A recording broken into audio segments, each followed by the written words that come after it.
Esse podcast é um oferecimento da Loja Flutuante, o maior catálogo de camisas de terror e ufologia do Brasil. Acesse aí, lojaflutuante.com.br, selecione suas camisas e enfeite sua nave flutuante.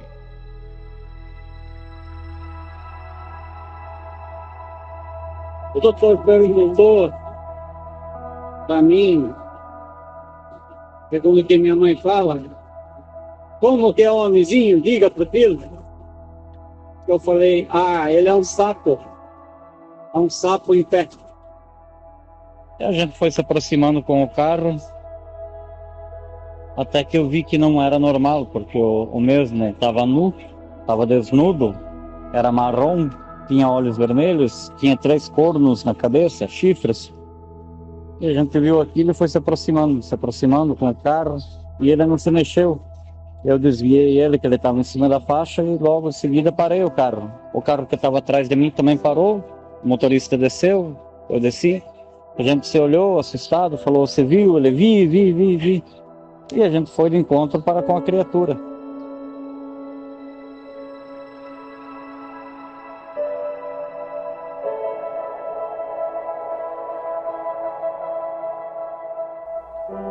Ele dirigia por uma estrada bucólica junto de sua família quando algo lhe fez parar na estrada. Ao ver a estranha criatura, todas as histórias que sua mãe lhe contara na infância fizeram sentido. Eu sou o Zero, seu anfitrião, e esta é a fita número 182 dos Relatos Flutuantes. Explicáveis ou não, relatos sobrenaturais ganham vida própria no populário.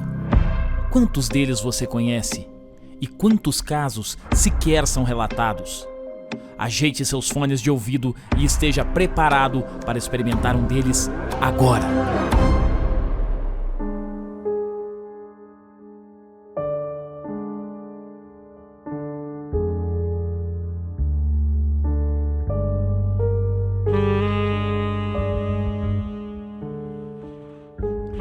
Olá flutuante, seja bem-vindo de volta à nave, e este é o episódio 182. Hoje nós vamos conhecer o Antônio, ou ainda como é conhecido na região, o Padre.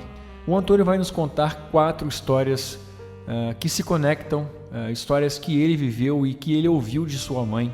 E por fim, você vai dizer pra gente aqui nos comentários se você acha que isso tem relação com outros casos famosos da ufologia brasileira.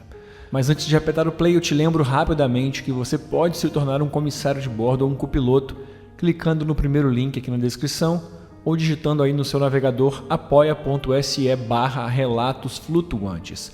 Dessa forma, você escolhe com quanto quer ajudar o podcast e tem acesso a todos os relatos exclusivos. Dessa semana mesmo nós acabamos de lançar o 20º Contato Imediato. É um relato que, por um motivo especificado no áudio, ele não entrou no feed, mas você que é um comissário de bordo, um copiloto, você vai ouvir esse relato e vai entender o motivo dele não ter vindo parar aqui no feed dos Relatos Flutuantes. Então clica aqui no primeiro link. Se você mora fora do Brasil, tem o link do Patreon. Se você quer apoiar através de Pix, também tem uma chave aqui na descrição.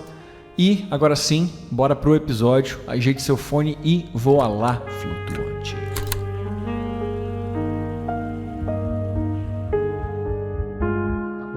Buena gurizada, contar um relato aqui passado pela minha mãe, Estela Garcia.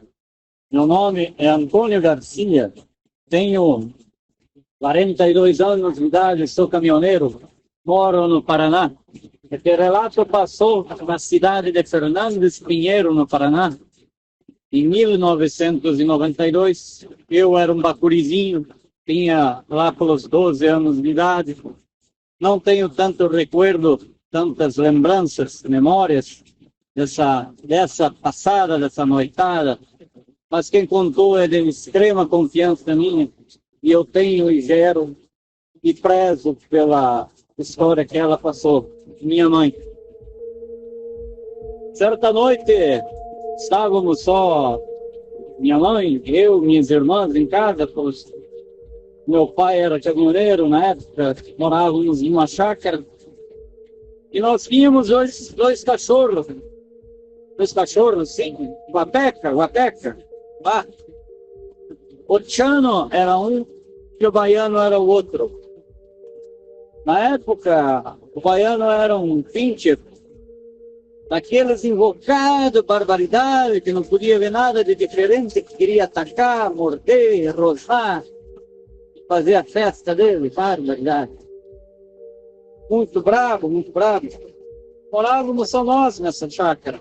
Como já disse de passagem, meu pai estava viajando. Por sinal, por feita, a viagem dele era para Varginha, Três Corações, aquela região lá. Ele trabalhava para o Matelhão, Chamatelhão, lá em Fernando Pinheiro. E estávamos só nós lá em casa. À noite, os cachorros quando. Minha mãe levantou ver, já com receio, mas levantou ver. Abriu a porta da despensa lá, em torno de 1h15 da manhã, 1h20, pelo que ela conta. Gritou, ralhou com os cachorros, ralhou, passa, mas eles não pararam. Então ela resolveu sair para fora do abrigo que tinha ali para fora da casa, tipo uma varanda. Foi quando ela viu, noite enluarada, no descampado, na pradaria, ela viu uma orbe. Hoje eu sei que é uma orbe, mas na época nós não sabíamos o que era, né? A verdade. Minha mãe também, pouco estudo, pouco conhecimento, mas muito honesta, como sempre foi. Viu aquela luz, tom verde a luz, e os cães estavam avançando. Ela estava em torno de 200 metros da nossa casa, a torno de 1,5 metro, 2 metros no máximo do chão. Minha mãe viu aquela luz ali e pensou, é alguém, né? Estão caçando. Mas já veio aquele raciocínio, mas pare, lanterna não é verde, pare. Nisso, de supetão, de súbito, ela retornou para dentro de casa, porque a luz começou a se dirigir em sentido dela, vindo para ela. Barbaridade. Agora tu imagina o medo, a mulher sozinha em casa, com as crianças, eu um bacuri ainda. A mãe fez o que havia na época de mais sensato, abriu a porta, bateu as trancas, porta de casa naquela época tinha tranca, né? Foi pro quarto, bateu a tranca, fechou a janela, a veneziana da janela, fechou a janela bem fechada, puxou a cortina, mas ainda assim ela conta que o orbe arrodeou a casa até em torno de 3 da manhã. E os cães estavam pavorosos lá, barbaridade. E aquele vulto passava, o vulto não, mas a luz passava por frente à janela do quarto. Ainda assim, pela veneziana, dava para ver os resquícios de luzes dele, parava ali. E ela ficou apavorada, não sabendo o que fazer, não tinha telefone, era interior do interior. Ela não acordou nós para não causar pânico também, como ela disse para nós. O que ela ia fazer? Correr para onde? Como? Então, não tinha o que fazer. Ficamos dentro do quarto. Nós nem soubemos disso. Minha mãe contou no dia de ontem, quando estavam fazendo uma visita para mim. Mais um relato ao qual ela escondeu de nós, de certo, também para proteger nossa simples e pobre cabeça de criança na época, né? Na época, 1992, nós morávamos na cidade de Fernando Pinheiro, no Paraná. Uma cidade muito pequena, bem pacata. Na época era um vilarejo. Tinha em torno de 2 bolichos. Bolicho, para quem não sabe, é uma bodega, para quem não sabe, é um armazém onde se compra os mantimentos. Então, era comum que todo mundo conhecesse os bolicheiros. E no caso lá, era a bolicheira, que era a dona Adélia Cabral, família bem de vida, bem de vida, bem falada, bem vista. Então, sempre que possível, nós estávamos no boliche deles, comprando alguma coisita ou mais, ou outra. E muito amigo da minha mãe, ela. Viviam indo lá em casa jantar, uma barbaridade, jogar truco, fazer as novenas de Natal e coisa e tal. Novena não só de Natal, mas as outras novenas da Quaresma também. E sempre junto lá conosco. Certa noite foram lá em casa, minha janta lá em casa, minha mãe fez uma janta para eles. Foi ela e o Yujo, a Adélia e o Yujo. O Yujo era o irmão dela. Acabou com muito índio velho prevenido, grandão ele, assim, bem esperto, sempre disposto a ajudar quem precisava. Naquela noite não foi diferente, chegou lá, já foi ajudar a fazer o fogo. Aquele dia o pai estava em casa e foi se delongando a noite, jogamos truco, jogamos cacheta, e assim foi. Lá pelas meia-noite e 10, o Yujo e a Adélia resolveram ir embora. E como já relatei outra vez, nós morávamos numa chácara. Eles pegando o caminho de volta, eles tinham na época um Voyage, e pegaram o carro deles e foram embora. Nós morávamos num lugar afastado, que era chácara, descampado, depois tinha uma plantação de erva. Passaram pela porteira do descampado, chegamos na porteira da erva, e ainda dava uma hora mais ou menos ainda de barba. E estavam indo para casa deles. Quando de repente, a Adélia conta que contou para minha mãe, que contou para mim, uma luz acompanhou o carro deles, que fez presente na lateral do carro, próximo à porta, na altura do vidro, uma luz esverdeada. Novamente essa luz esverdeada, barbaridade. Só que essa pessoa, que era a Adélia, não teve medo da luz, e nem o Yujo. Não tiveram a rotação do motor, a velocidade que eles estavam ali, fazendo o percurso deles, indo embora. A orbe, que hoje nós sabemos que era uma orbe, ou em torno do tamanho de uma bola de basquete, segundo o que a Adélia falou para minha mãe, acompanhou eles por em torno de 2 a 3 quilômetros, como se estivesse vendo, monitorando, escaneando, sei lá, acompanhando o carro. Ora, o carro reduzia um pouco a velocidade devido à precariedade das estradas na época. A luz também reduzia, ora ele acelerava um pouco mais, a luz acelerava também. Acompanhava nas curvas, acompanhava tudo. Não era um vagalume gigante, verdade, isso não existe, né? E até certo ponto a Adélia estava incomodada, mas de repente veio na cabeça dela, mas o que é isso? Nesse ponto da estrada, já estavam chegando próximo a algumas casas, já, no vilarejo. A luz foi se distanciando do carro, se distanciando. Sumiu na escuridão.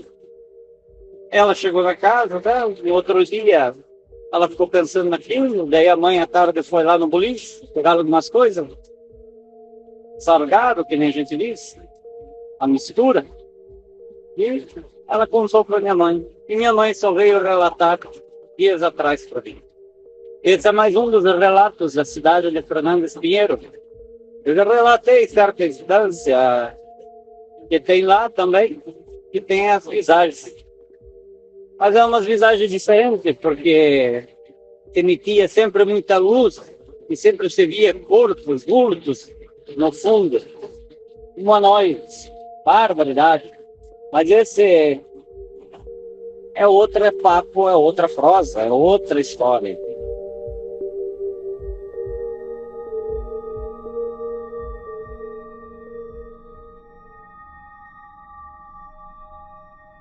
Contar um relato repassado pela minha mãe, envolve a minha pessoa, quando eu tinha em torno de 4 anos de idade, nada mais que isso, um bacurizinho. Morava na cidade de Imbituba, na época, no interior, na localidade de Boa Vista. E foi um relato curioso, porque na época envolveu mais gente, mais pessoas, fora meu pai e minha mãe. Bom, o relato é esse. Chegamos em casa por volta das 5, 6 horas da tarde. Era final de ano. Então, todo mundo sabe, isso foi em 86. Todo mundo sabe que daí o sol se põe mais tarde. Então temos um bom tanto de sol ainda, até às 8 horas, 8h30 da noite, lá já tinha sol. Mas chegamos em casa meio cedo ainda, carro. Meu pai foi fazer os cuidos deles, motorista ele, né? Minha mãe foi fazer os afazeres domésticos e eu, criança, com 4 anos de idade, fui brincar. Fui pro meu quarto, estava lá brincando, segundo minha mãe, quando de repente grito desesperado, brado desesperado, bradando lá no quarto. Minha mãe foi me acudir. E aí começa a história. Eu não me recordo. Mas minha mãe conta que ao encontrar eu estava em estado de choque, desesperado, bradando, com falta de ar. Na época já era, sou loiro, para quem não sabe. Na época fiquei roxo, segundo que minha mãe contou, de tanto que eu bradei. Segundo que ela perguntou para mim, o que está acontecendo, guri? O que se sucede? A única resposta que eu dava era o homenzinho que me levava. E nisso comecei a piorar. Comecei a ter ânsia, vômito, dor nas pernas, a boca começou a ressecar, partir. Estava com tontura também, segundo que minha mãe conta, que eu reclamava que eu não podia ficar de pé, que eu caía. Comecei a desidratar muito rápido, diarreia, vômito, criança de 4 anos, basurite. Então, minha mãe e meu pai me jogaram dentro do Fiat 147, que na época que nós tínhamos, e correram para a cidade, para o hospital. Chegamos no hospital, o doutor João Descho atendeu a nós lá, atendeu a mim, perguntou para mim o que estava se sucedendo. Eu ainda estava em estado de choque, gritando, tudo mais. Segundo o que minha mãe falou para ele, foi aquilo que eu relatei. Os homenzinhos queriam me levar. O doutor perguntou para mim, segundo o que minha mãe fala, como que é o homenzinho? Diga para ele. Eu falei, ele é um sapo. É um sapo em pé. Agora, tu para analisar a imagem de um sapo em pé, a pele do sapo. Aqui nós temos na nossa região 2 sapos, 2 tipos de sapo que tem bastante assim. Os carijó, que a gente chama, mas tem um que é um marrom, que se sobressai, que é o que mais tem, a pele é marrom. Veja a conjuntura, veja o formato do corpo de um sapo. Agora faça ele ficar nas patas de trás só. Veja com o que ele parece, com o que ele vai aparecer. A semelhança de pegarem do ET de Varginha, pegarem outros ali também, relatos que dizem que vai ter a mesma semelhança. O doutor João Teste só deu risada.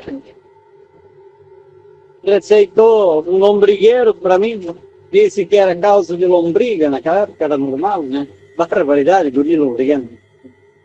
E lá se fomos nós para a farmácia da Teia, comprar o remédio para o lombriguento, segundo que minha mãe falava. Chegando lá, eu ainda estava assustado, barbaridade, até tentou me confortar.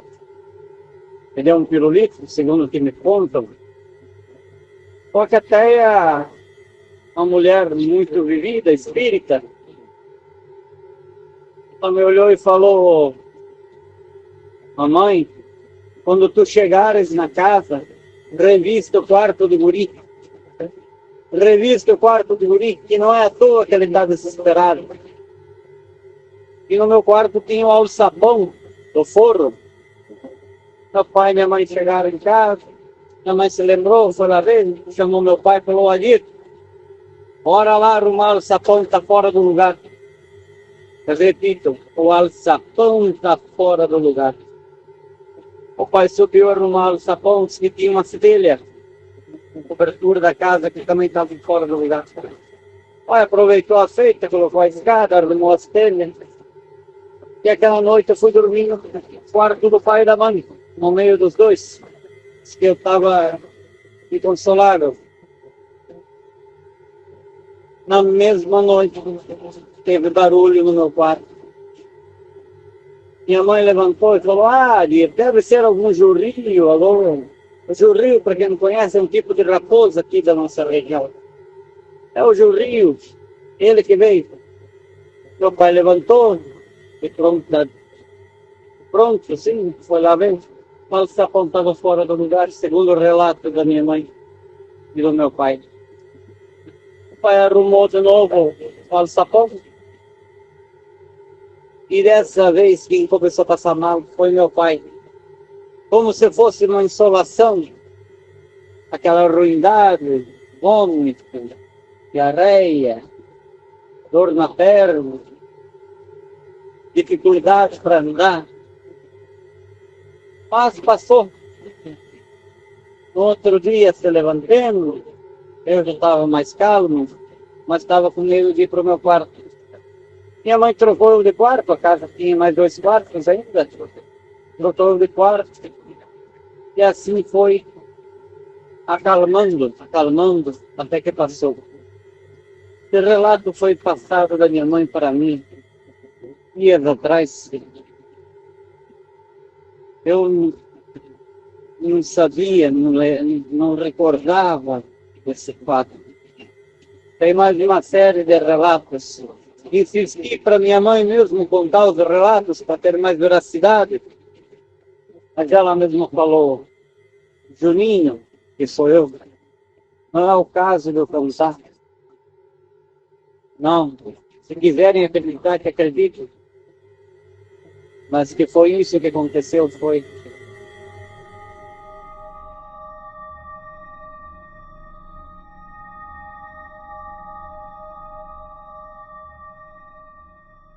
E dentre todos esses relatos que eu vou seguir contando para vocês, teve um que mais me surpreendeu até hoje, gurizada.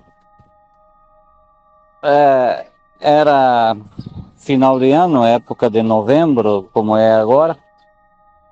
Há exatos 5 anos atrás, eu, minha esposa e minha filha fomos para a cidade de Irati, na margem da BR-153 com a BR-277, no estado do Paraná.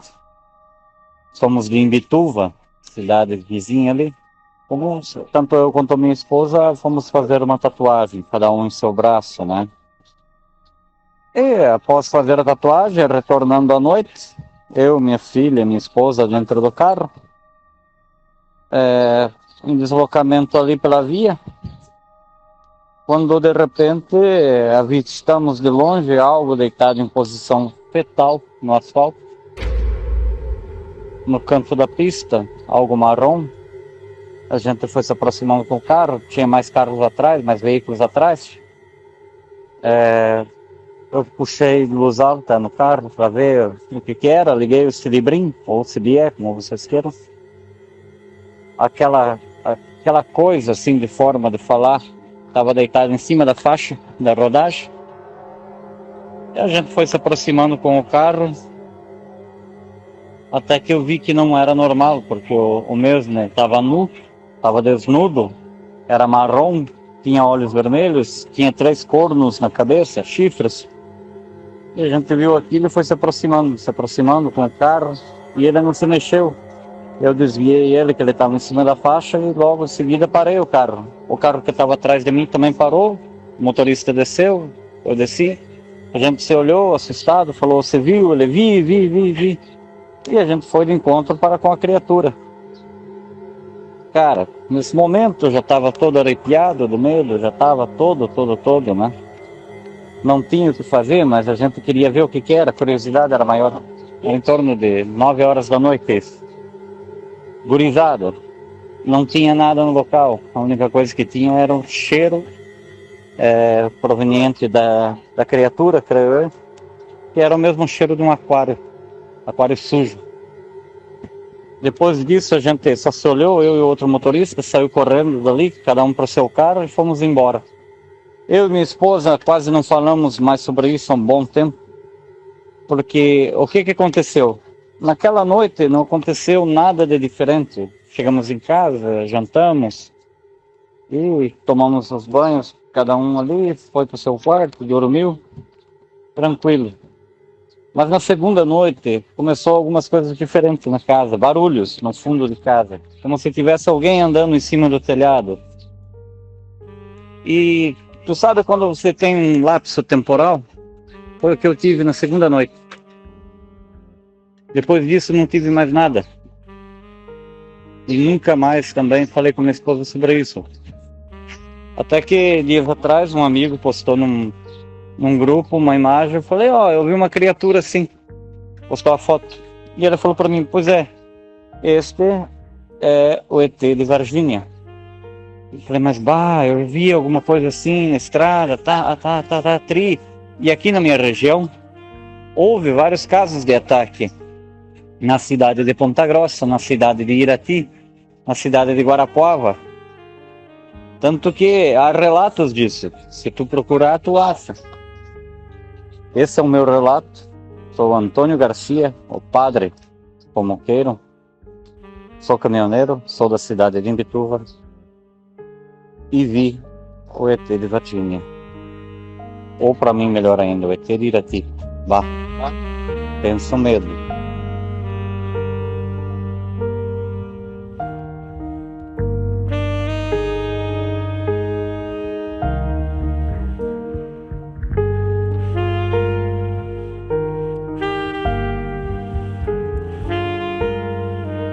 Muito bem, esse foi o relato 182 do nosso ouvinte Antônio.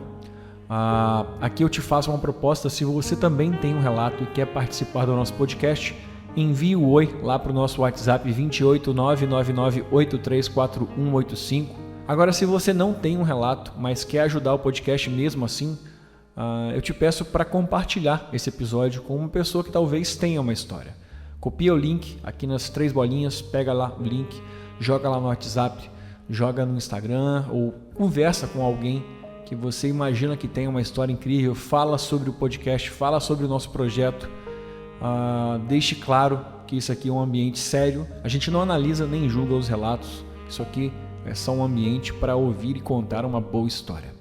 Te convido também a conhecer o nosso mapa, onde está fixado o pin vermelhinho no Google Maps, de todos os locais que aconteceram os relatos flutuantes desde o episódio 1 até hoje.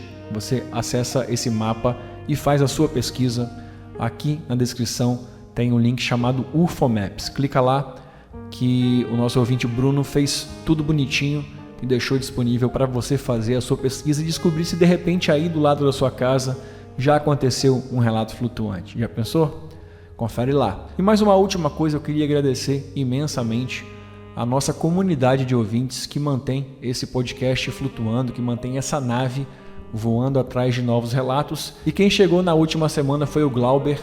Seja muito bem-vindo, Glauber. Espero que você esteja aproveitando todo o material exclusivo. Como eu disse, essa semana tem mais um relato exclusivo que chegou. E no final do mês tem o contato imediato número 21, que está vindo forte também. Se você ainda não faz parte do nosso grupo secreto no Telegram, onde a gente, a partir de agora, começa um debate sobre o episódio de hoje, clica no primeiro link aqui e você vai ser levado até ao grupo e vai conhecer todo mundo que faz essa nave continuar atrás de novos relatos. Mais uma vez, te lembro que o nosso voo é de uma semana, então aperte cinto que quinta-feira tem mais relatos flutuantes. E não se esqueça, nós somos uma nave.